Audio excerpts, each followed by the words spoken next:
Classification तुम्हारा जो है इसमें कितने पार्ट में किया गया है सबको पता होगा, सब लोग बोलो। 3 पार्ट में किया गया क्लासिफिकेशन ना, सबको पता है बात, 3 पार्ट में क्लासिफाइड है। अच्छा, तो पहली बात तो एक बात और है कि इसको कहाँ डिफाइन किया गया, AS3 में। लेकिन AS3 को कुछ टाइम बाद क्या कर दिया गया था, रिवाइज कर दिया गया था। रिवाइज मतलब होता है थोड़ा सा उसमें अमेंड किए गए थे, मतलब चेंजेस किए गए थे। तो अब क्या इसका नरेशन बन गया हमारा AS3 रिवाइज्ड कहा जाएगा इसको, ठीक है, क्योंकि अब ये क्या हुआ है, रिवाइज्ड हो गया है। तो सब लोग क्या कर लो वहां पे AS3 के बगल में क्या लिख लो उठा के, रिवाइज्ड। वहां ना लिखो, यहाँ लिखना है तुम लोग। हम क्यों कह रहे हैं कि हम लोग क्या पढ़ रहे हैं, सीरियल से पढ़ रहे चीजें ना, तो धीमे धीमे उसको अमेंडमेंट ला करके वहां पे रखेंगे ना। शुरुआत में AS3 था, फिर उसको बाद में चेंज करके AS3 रिवाइज, मतलब रिवाइज करके यानी कि उसको अमेंड करके चेंजेस करके फिर लाके रखा गया। कुछ दिक्कतें थी, तो इसमें 3 पार्ट में बांटा गया। पहला पार्ट क्या होगा तो अच्छा बताओ, सबको पता होगा कौन सी एक्टिविटी होगी तुम्हारी, ऑपरेटिंग एक्टिविटी।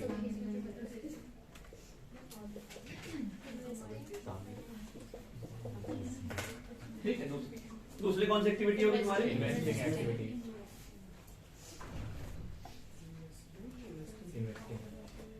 Investing activity. और तीसरी कौन सी होगी तुम्हारी, फाइनेंसिंग एक्टिविटी।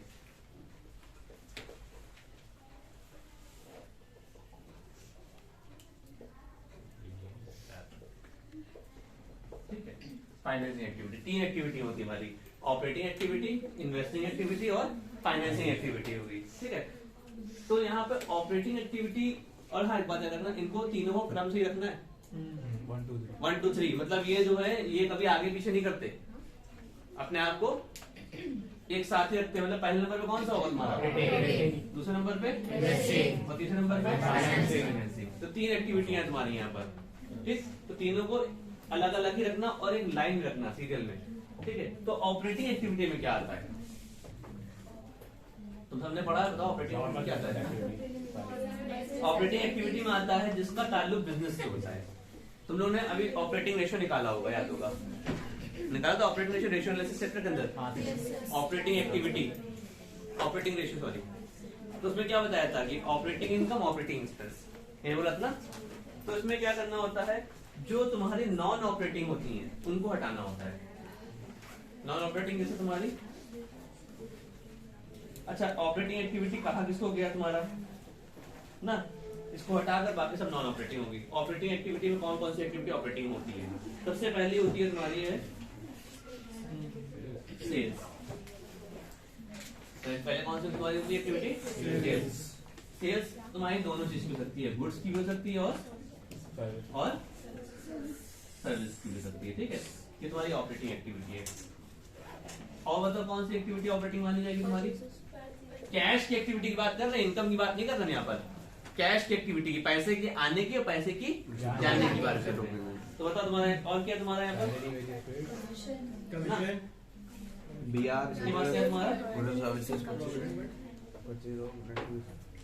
और बताओ इनकम जिसकी कैसे इनकम रिसीव होती है, तो हम ब्रैकेट में लिखते हैं क्या क्या नाम होता है। इनकम में कौन कौन सी इनकम रिसीव क्या हो गया, रॉयल्टी। अच्छा रॉयल्टी क्या होता है,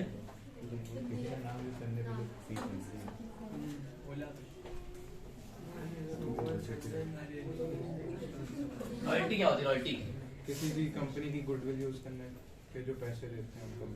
रॉयल्टी जो होती है फ्रेंचाइजी उसका पेमेंट जो करते हैं, कुछ नाम परसेंट यूज पेमेंट करना होता है। जब किसी का नाम यूज करते हो उसके बदले में जो पैसा देना पड़ता है उसे रॉयल्टी फीस बोलते हैं। समझ में नहीं आया, सीधी सी बात है। मान लो कि तुम्हें जो है, तुम्हें होटल खोल लो, तुमने क्या किया, रजिस्टर से कहा भाई हम टाइप कर लिए, मेरा अपना नाम दे दे खाली तुमको, तो नाम दे देंगे और अपना टैग लगा चले जाएंगे, तो वो तुम्हारा रॉयल्टी, उसके बदले में क्या तुमसे लेंगे, रॉयल्टी फीस लेंगे। समझ में नहीं आया, तो वो रॉयल्टी होगी तुम्हारी, रॉयल्टी होगी तुम्हारी। और या फिर तुम्हारा जो भी क्या है तुम्हारी, इतने भी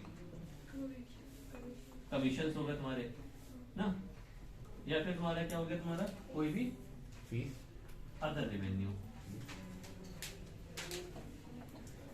कोई भी रेवेन्यू, फीस हो गई ना, रेंट रिसीव हो गया, कमीशन रिसीव हो गया, कुछ भी हो गया। उसके बाद तीसरा क्या इनकम मानी जाएगी तुम्हारी, तीसरी क्या होगी तुम्हारी, पेमेंट। और इसको पेमेंट करते हैं लोग, तो अच्छा इसको करते हैं डेटर्स को। और कुछ करते हैं भाई, छापो नहीं, अभी लिख लेना, हम टाइम देंगे। और तुम्हें किताब का नहीं लिखा है, परेशान ना, तुम्हें सीधे सीधे भाषा में बता रही होता क्या है, क्योंकि किताब में जो लिखा हुआ है सब पूरा पढ़ लो सारे, तभी समझ में नहीं आ रहा। क्यों नहीं आ रहा? क्योंकि उस तरीके से नहीं बताया गया। डेटस, ठीक है, डेटस हो गया। और क्या हो गया तुम्हारा, किसका पेमेंट करते हैं हम लोग? बिल्स, पेमेंट हाँ होगा, रिसीव होगा तुम्हारा है तो कैश रिसीव फ्रॉम डेटर्स,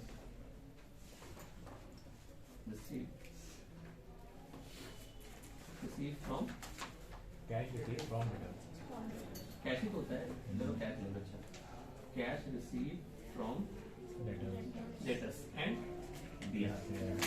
और चौथा क्या होगा तुम्हारा? उल्टा होगा, कैश पेड होगा ना, और किसको? Creditors and bills paid, paid off किसको? Creditors creditors and bills paid, and bills payable ना। उसके बाद तुम्हारा 5वें नंबर पे क्या होगा तुम्हारा? फर्स्ट इनकम टैक्स, तो फिर तुम्हारा क्या होगा? जितना ही पेमेंट कर रहे हो तुम लोग, क्या कैश पेमेंट, क्या करना? कैश पेमेंट की बात हो रही है यहाँ पे आउटस्टैंडिंग प्रीपेड की बात नहीं हो रही, कैश पेमेंट की बात हो रही। हो सकता है तुमने 3 साल का पेमेंट करते हो, डजंट मैटर। कैश पेमेंट किसका? ऑफ इन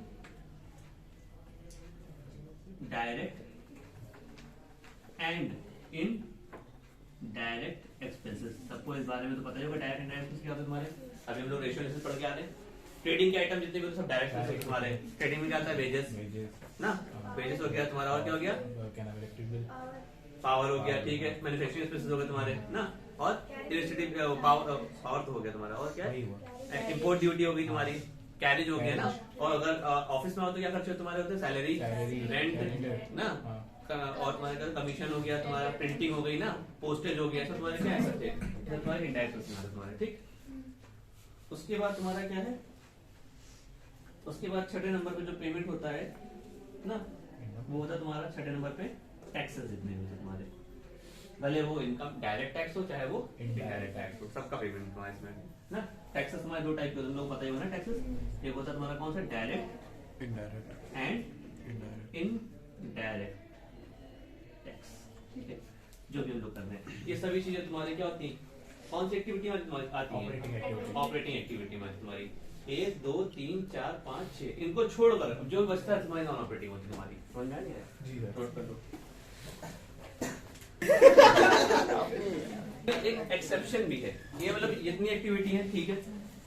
एक एक्सेप्शन इसमें डाला गया कि अगर कोई भी फाइनेंशियल इंटरप्राइज जैसे बैंक या म्यूचुअल फंड कंपनी है और ये किसी परचेज से सेल करने की इसकी सिक्योरिटीज की, सिक्योरिटीज का परचेज सेल करना किसमें आता है? इन्वेस्टिंग में आता है। सिक्योरिटीज का परचेज सेल करना किसमें आता है? इन्वेस्टमेंट में आता है, इन्वेस्टिंग एक्टिविटी में आता है। लेकिन अगर कोई कंपनी है जिसको जो फाइनेंशियल इंटरप्राइजेस मतलब बैंक है या फिर म्यूचुअल फंड है, बैंक है क्या है? म्यूचुअल फंड है, इनके लिए जो परचेज या सेल करेंगे किसका? ऑफ सिक्योरिटीज, तो वो एक फाइनेंसिंग एक्टिविटी क्या करेंगे तुम्हारा? वो एक फाइनेंसिंग, सॉरी फाइनेंसिंग लिख दिया देखो, फाइनेंसिंग नहीं, वो क्या मानेंगे? उनकी एक ऑपरेटिंग एक्टिविटी मानी जाएगी। उनकी क्या मानी जाएगी? एक ऑपरेटिंग एक्टिविटी मानी जाएगी। हालांकि जनरल केस में अगर बात करें परचेज और सेल ऑफ सिक्योरिटीज क्या होती है तुम्हारी? वो एक इन्वेस्टिंग एक्टिविटी है। लेकिन अगर कोई इस चीज का धंधा ही करता है, काम यही कर रहा है, उसका काम यही है कि जो है वो क्या करे, वो बैंक है या म्यूचुअल फंड कंपनी, इनका काम क्या होता है? सारा काम पैसों में होता है, सिक्योरिटी से बॉन्ड में सारा काम होता है, उनका इंटरेस्ट सारा काम होता है। तो क्या कह रहा है? उनका मेन बिजनेस है ये इन्वेस्टमेंट। भाई जाहिर सी बात है, पैसा लेते हैं और अपना पैसा क्या करते हैं? मार्केट में लगाते हैं। भाई तुमसे अगर 1 लाख 5 लाख 10 लाख रुपए ले रहे हैं तो क्या करते? रखते थोड़ी उसको, वो उसको री इन्वेस्ट करते हैं किसमें? सिक्योरिटीज में, बॉन्ड्स में, जिससे वो पैसा कमाते हैं, जिसमें तो तुम्हारा ब्याज काट के जो पैसा बचता है वो अपने पास रख लेते हैं। यही तो मेन काम होता है उनका। तो इनका क्या है? वो ऑपरेटिंग है ही नहीं तो अच्छा। लेकिन अगर कोई जनरल बिजनेस है तो उसके लिए ये चीज क्या होगी तुम्हारी? ये इन्वेस्टिंग है। लेकिन अगर कोई क्या बैंक है, म्यूचुअल फंड कंपनी है, तो उसके लिए क्या मानी जाएगी? हमारी ऑपरेटिंग एक्टिविटी मानेगी। और हाँ, इससे मिलने वाला रिटर्न, इससे मिलेगा रिटर्न क्या? अच्छा, कोई भी अगर तुम्हारी सिक्योरिटीज है तो सिक्योरिटीज क्या मिलता है तुम्हारा? सिक्योरिटीज पे क्या मिलता है? रिटर्न मिलता है। रिटर्न का मतलब होता है इंटरेस्ट और डिविडेंड। रिटर्न का मतलब क्या होता है तुम्हारा? इंटरेस्ट एंड क्या? डिविडेंड।